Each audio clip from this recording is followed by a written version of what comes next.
લક્ષ્ય ન્યૂઝ, એક નજર, એક લક્ષ્ય. સ્થાનિક સ્વરાજ્યની ચૂંટણી જાહેર થતા જ આજે અંતિમ દિવસ હોવાથી ઉમેદવારો ઉમેદવારી ફોર્મ ભરવા ઉમટી પડ્યા. સ્થાનિક સ્વરાજ્યની ચૂંટણીઓ જાહેર થતા આજે ફોર્મ ભરવાની અંતિમ તારીખે જ ડભોઈના જિલ્લા પંચાયતની 4 બેઠક, તાલુકા પંચાયતની 20 બેઠક અને નગરપાલિકાની 36 બેઠકો માટે મોટી સંખ્યામાં ઉમેદવારી ફોર્મ ભરવા માટે ઉમેદવારો ઉમટી પડ્યા હતા. ભાજપ, કોંગ્રેસ અને આમ આદમી પાર્ટી સહિત અપક્ષ ઉમેદવારી કરનારની સંખ્યાઓનો રાફડો ફાટ્યો હતો.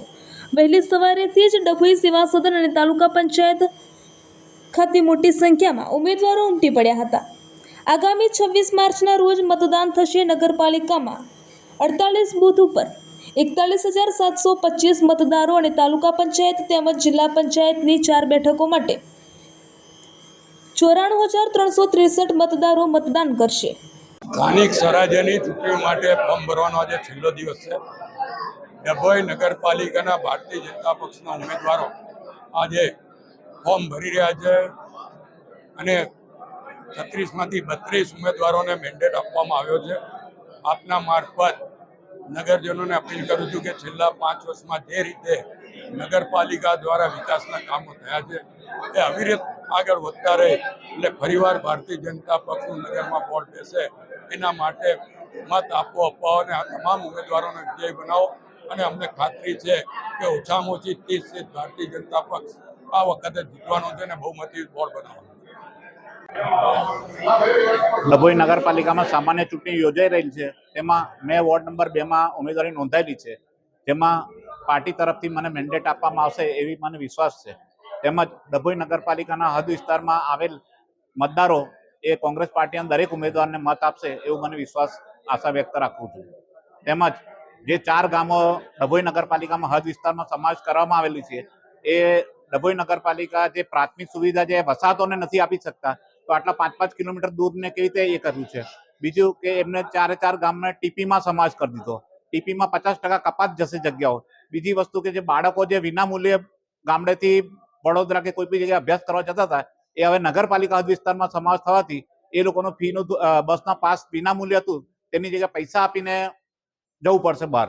લારી ગલ્લાવાળાને જે અમારે કોંગ્રેસ પાર્ટી 600-700 રૂપિયા લેવામાં આવતા હતા આજે લારી ગલ્લાના 3-4 હજારમાં ભરવા પડે છે. ડભોઈ નગરપાલિકા શોપિંગ સેન્ટર જે છે એમાં 600 થી 700 રૂપિયા ભાડું હતું એનું 5-5 હજાર 4-4 હજાર કરી દેવામાં આવ્યું છે. કોંગ્રેસ દ્વારા આજે મેન્ડેટ આપવામાં આવ્યો છે. જિલ્લા પંચાયતની 4 બેઠક અને તાલુકા પંચાયતની 20 બેઠકો ઉપર કયા ઉમેદવારો ઉભા છે? આજે પ્રદેશ કોંગ્રેસ દ્વારા જે નિયુક્ત કરેલા છે અમારા અધિકૃત ઉમેદવારો એમાં 20 તાલુકા પંચાયત અને 4 જિલ્લા પંચાયતના ઉમેદવારો. એમાં ચાણોદ પર અમારા મમતાબેન ભરતભાઈ પટેલ ધરમપુરીવાળાને અધિકૃત કર્યા છે. સુવાવી જિલ્લા પંચાયત પર રાકેશભાઈ વિનોદચંદ્ર પટેલ રાટલીવાળા એમને અધિકૃત કર્યા છે. સિમડિયા જિલ્લા પંચાયત પર શાંતિલાલ અંબાલાલભાઈ પટેલ સિદ્ધપુરવાળાને અમે આપી છે ઉમેદવારી તક. અને કારવણ જિલ્લા પંચાયત પર બારોટ અક્ષયભાઈ કિરીટભાઈને અમે ઉમેદવારી કરવાની તક આપી છે. આગામી પક્ષમાં જેમ ભાજપે આ નવા નિયમો કાઢ્યા છે 60 વર્ષના ઉપર ન ચાલે, 3 કે 4 ટર્મ ન ચાલે, એના કારણે અંદર પૂરા ગુજરાતમાં ડખા ચાલુ થઈ ગયા છે. અને એના કારણે કારણ કે ધારાસભ્ય હોય કે સંસદ સભ્ય હોય એને આવું નથી લાગુ પડતું કે 3 ટર્મ ને 4 ટર્મ. અને આ નાના જે પાયાના કાર્યકરો છે જે વર્ષોથી મહેનત કરે છે, જે પથારીઓ પાથરે છે, ખુરશીઓ સાફ કરે છે, ઝંડા લગાવે છે, એમને આ બધાને આ લોકોને હેરાન કરવા માટે જે મજબૂત કાર્યકરો છે એની માટે આ નિયમો લાવે છે. અને જે એસી કેબિનોમાં બેરે છે એની માટે આ કોઈ નિયમ નથી. જેના કારણે સમગ્ર ગુજરાતમાં આ ઘડીએ ભારતીય જનતા પાર્ટીના અંદરના ડખાના કારણે કોંગ્રેસ પાર્ટી મજબૂતાઈથી જીતશે અને સારામાં સારી રીતે લીડ કરશે. દરેક જિલ્લા પંચાયત, તાલુકા પંચાયત, મહાનગરપાલિકા હોય કે નગરપાલિકામાં સારી રીતે આગળ આવશે.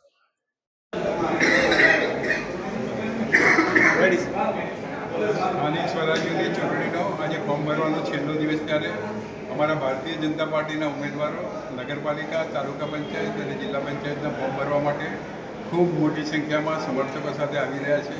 ખૂબ ખુશીનું અને ઉમંગનું વાતાવરણ છે, કેસરિયા લહેર છે અને અમારા ઉમેદવારોને જે જન સમર્થન સાંપડ્યું છે એના માટે અમને ખૂબ આનંદ છે. આગામી સમયમાં વડોદરા જિલ્લામાં ભાજપનો કેસરીઓ લહેરાશે અને ભારે બહુમતીથી નગરપાલિકા, તાલુકા પંચાયત અને જિલ્લા પંચાયતમાં ભારતીય જનતા પાર્ટી વધશે. એ જ ફરી એકવાર સર્વે ઉમેદવારોને શુભેચ્છા. વસ્તુ વંદે માતરમ, ભારત માતા.